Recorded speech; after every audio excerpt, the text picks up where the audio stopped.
زندگی سکون سے نہیں گزرے گی، اس بیوی میں خیر نہیں رہے گا جو صرف حسن کو دیکھے اور دین کو نہ دیکھے، اخلاق کو نہ دیکھے، صرف حسن کو دیکھے۔ عام طور پر دنیا میں اسی حسن پہ توجہ دی جاتی ہے۔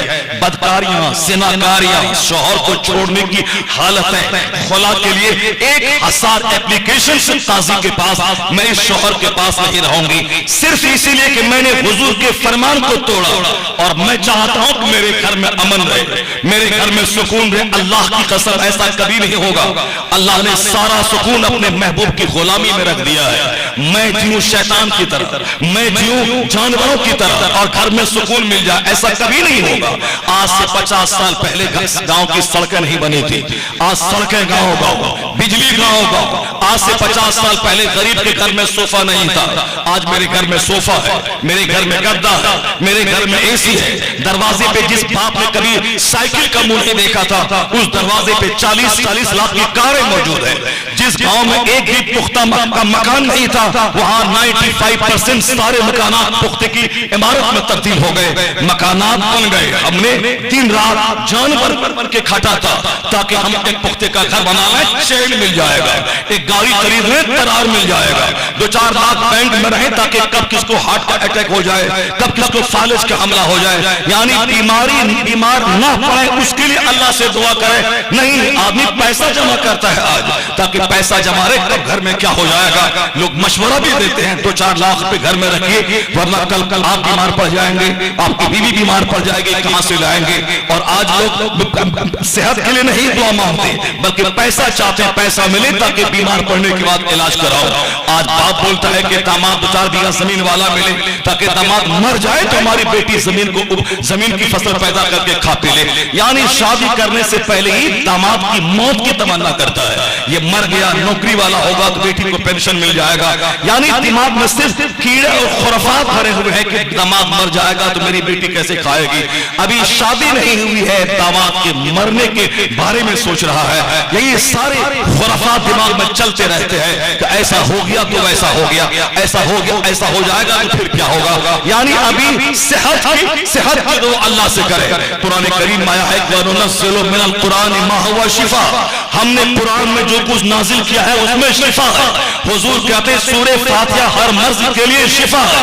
ہم نے گھر میں رات کے 2 بجے تک ٹی وی بجانا شروع کیا، رات کے 2 بجے سونا، دن کے 10 بجے اٹھنا، میری بیٹی کے ہاتھ میں موبائل، بیوی کے ہاتھ میں موبائل، میرے ہاتھ میں موبائل، رات کے 3 بج گئے کوئی نہیں سو رہے۔ اب جب فجر کا ٹائم آتا تب ہم بستر پہ جاتے ہیں، پھر دن کے 10 بجے اٹھتے ہیں۔ آپ جس طرح رات بھر کتا بھونکتا ہے اور صبح سویرے کتا سو جاتا ہے، اسی جانوروں کی مثال ان کی ہے جو رات بھر جگے اور فجر سے پہلے وہ غفلت کی نیند میں چلا جائے۔ اس کی مثال اسی کتوں جیسی ہے جو رات بھر موبائل کی اسکرین پہ نگاہیں دوڑا کے نیند خراب کرتا ہے اور صبح کے وقت میں اذان ہوئی، اب عبادت کو جانا ہے تو اب وہ بستر پہ جاتا ہے۔ ایسا نہیں ہوتا ہے کہ رات بھر ہم موبائل چلائیں اور ہمارے گھر میں صحت مل جائے، ہمارے گھر میں شفا مل جائے، ہمارے گھر میں بیمار کوئی نہیں پڑے۔ یہاں ہے کہ جو رات بھر تلاوت کرے، سورہ فاتحہ پڑھے، اسے ڈاکٹر کے پاس آنا جانا کم ہو جائے گا۔ جو کام لاکھوں کی دوائی سے نہ ہو وہ کام سورہ فاتحہ کی تلاوت سے ہو جائے گا۔ ہمارا واسطہ کمزور ہو گیا، ہمارا یقین ہی کمزور ہو گیا۔ یقین سارا کا سارا صرف ڈاکٹر پر، یقین سارا کا سارا صرف پیسہ پر، یقین سارا کا سارا صرف دنیا کی دولتوں پہ۔ ہم نے دولت تو جمع کر لی، ایک اربوں میں کھیلنے والا پٹنہ کا وہ زمیندار جن کا کام جیولری کا تھا، جن کے پاس پٹنہ شہر میں ایک نہیں بلکہ درجنوں مکانات تھے، جو ہندوستان میں اوٹی، ڈل جھیل اور نینی تال کشمیر دیکھنے نہیں جاتا تھا، جو کبھی پیرس، کبھی واشنگٹن، کبھی بینکاک، کبھی سنگاپور، کبھی ملیشیا، یعنی جو فورن کا سفر سال میں 2 مہینے کرتا تھا، وہ زہر کھا کے کیوں مرا؟ اپنی بیوی کو اس کو شوٹ کر دیا، اپنے خوبصورت بچوں کو کیوں مار دیا؟ جن کے پاس 1 درجن مکان ہے، زہر کھا کے مر گیا۔ دلی کا چڈا برادر جن کے پاس خربوں کی جائیداد تھی، 2 ہی بھائی تھا، ایک فیکٹری کی قیمت اربوں، جب ایک بار ٹیبل پر بیٹھ کر اپنی جائیداد کو ڈیوائیڈ کرنے کے لیے بیٹھا تو جائیداد جس کے پاس اگر وہ آنکھ بند کر کے دونوں بھائی قبول کر لیتا پھر بھی خربوں کی ملکیت تھی، لیکن ایک چھوٹی سی زمین کے لیے دونوں بھائی اڑ گیا۔ بڑے نے کہا کہ یہ پلاٹ ہمارا ہو رہا ہے، چھوٹے بھائی نے کہا یہ ہم لیں گے، یعنی جہاں خرموں کی جائیداد ہے اس پہ نظر نہیں گئے. ایک چھوٹے سے پلاٹ سے دونوں بھائی بزید ہو گیا. دونوں نے ایک دوسرے کو اسے ٹیبل پہ شوٹ کیا. دونوں کے پاس لائسنسی پستول ہے. انہوں نے نکال دیا، انہوں نے بھی نکالا، دونوں نے شوٹ کیا. ساری جائیداد رہ گئی اور دونوں اس پوٹ پہ ڈیتھ کر گیا. زمین رہ گئی، دونوں مرا. یعنی اگر فیکٹری کی وجہ سے آدمی خودکشی نہیں کرتا، سکون مل جاتا، مزہ مل جاتا، تو جو اربوں میں کھیلنے والا ہے وہ کیوں بھائی کو مار دیا؟ اربوں میں کھیلنے والا سارا چمن کیوں اجاڑ لیا؟ اس کا مطلب یہ ہے کہ گاڑی میں سچا سکون نہیں ہے. مکانات میں سکون ہوتا تو آج پہلے سے زیادہ زندگی کا مزہ ملتا. اربوں میں کھیلنے والا گورا چہرہ دن بھر لٹکا رہتا ہے، چونکہ 1 کروڑ ہے، 50 کروڑ کی ہوس ہے. ایک مکان ہے، 5 مکان کی ہوس ہے. 10 لاکھ کی کار ہے، 20 لاکھ کی ہوس ہے. اسی ہوس نے آنکھ سے نیند اڑا دی، چہرے کی رونقیں چھین لی، سینے میں بے چینی کی آگ لگا دی. اس کا مطلب یہ نکلا کہ جب سے میں نے دماغ میں یہ بیٹھا لیا کہ صوفہ مل جائے تو سکون، مکان بن جائے تو سکون، بیٹا ڈاکٹر بن جائے تو سکون، انجینئر بن جائے تو چین، دروازے پہ 20 لاکھ کی کار آ جائے تو سکون آ جائے گا. یہ ساری چیزیں آ گئی اور سکون ہی نہیں آیا. اللہ کے قانون کو توڑ کر جو بندہ چاہے گا کہ میں سکون کی زندگی گزاروں، ایسا کبھی نہیں ہو سکتا، کیونکہ قدرت کا قانون ہے الا بذکر اللہ تطمئن القلوب. جان لے، غور سے سن لے کہ دلوں کو آرام اللہ کے ذکر سے ملتا ہے، دلوں کو سکون اللہ کی یاد میں ملتا ہے. اگر دنیا کے لوگ یہ چاہتے ہیں اگر سکون اور چین اور قرار مل جائے، یو ٹرن لینا ہوگا.